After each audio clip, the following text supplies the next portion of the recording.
ఇంట్లో కుటుంబ సభ్యులతో కలిసి దేవాలయాలకు వెళ్ళే పరిస్థితి ఉందా లేదా అనేది కూడా సంశయంగా ఉంది.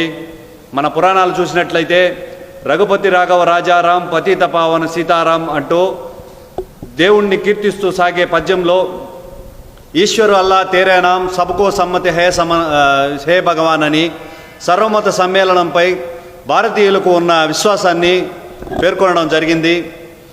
అదేవిధంగా ఈరోజు ఎక్కువ భాగం ఉన్న హిందువుల మనోభావాలను కాపాడాల్సిన బాధ్యత రాష్ట్రానికి ఉంది.